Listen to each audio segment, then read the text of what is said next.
When the girl walked into her fiance's study, she was shocked to find in the room. It was covered with commemorative photos of her debut over the years. Some items she had even lost herself were kept perfectly intact here. She then realized her cold-blooded fiancé was actually her diehard fan. But since it was a family marriage, they had never met. The man didn't know his fiancé was his idol, so he was very resistant to this family marriage. He even warned the girl not to have any unreasonable thoughts about him, admitting he wanted to remain faithful to his idol. The girl was eager to see his expression when he learned the truth. It turned out 5 years ago, the girl gave up being a wealthy lady and insisted on entering the entertainment industry. After struggling for 5 years, she was still an unknown 18th-tier star who couldn't even make it to the hot search list. She was forced to retire because her family business was in crisis and marry the CEO she had never met. Rumor had it he was a ruthless cold-faced tycoon in the business world. When her best friend learned she was marrying such a man, she couldn't help worrying about her future life. But before they even met, the man called and told her he already had someone he loved, emphasizing their marriage was just a deal. They would divorce after 1 year. He even specially reminded her not to cry and refused to sign then.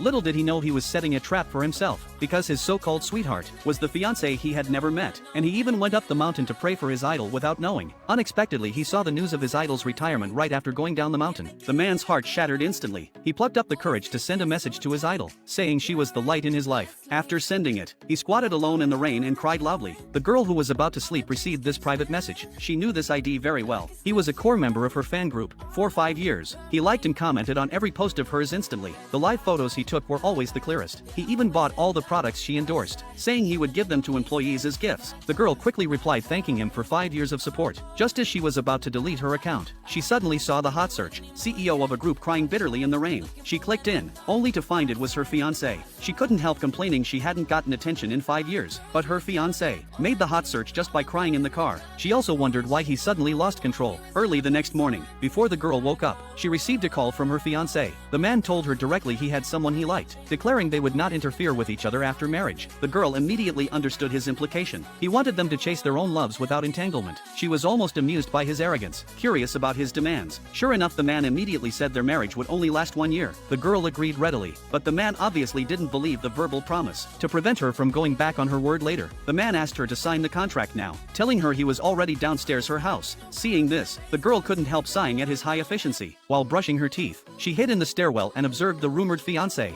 finding he was actually good-looking, but she suddenly caught sight of the item on his wrist. Wasn't that the limited wristband from her first debut anniversary? She rubbed her eyes, thinking she saw wrong because she was sleepy. After all, why would this man wear her support item? Her father saw her at the stairwell, immediately winked and urged her to change clothes, but the man was already impatient. He put down the non-interference prenuptial agreement and turned to leave. When the girl got ready and went downstairs, the man had already walked out. The girl was speechless. As soon as the man went out, he saw a couple being affectionate by the road. He couldn't help worrying. If the girl made advances to him after marriage, wouldn't that be unfair to his idol? So he immediately called the girl to add a clause in the contract, prohibiting any form of physical contact after marriage. The girl agreed at once. Unexpectedly, the man called again at night, solemnly stating she could not enter his residence after marriage. This made the girl extremely angry. In the following days, the man kept adding clauses. Her text messages, phone and email were all bombarded. The added clauses almost overwhelmed her, and the man said he had one last clause, which was that the girl could not fall for him. The girl had never met such a narcissistic man. Looking at the room full of supplementary agreements, the girl held back her anger, solemnly stating she would never fall in love with him. The next day, the girl followed the man's request, carried the mountain-high prenuptial agreement to his house. The servants at home were extremely excited to see her, because their young master's study was full of the girl's photos and merchandise. The servants' words confused the girl, until she went to the man's study. She then realized the man's idol was actually herself. She couldn't help wanting to call and tease the man. Unexpectedly, the man started complaining after a few words, because he guessed his idol retired, probably to get married, and the girl tried not to laugh on the phone, asking if they should meet before marriage, but was firmly rejected by the man, who hung up impatiently.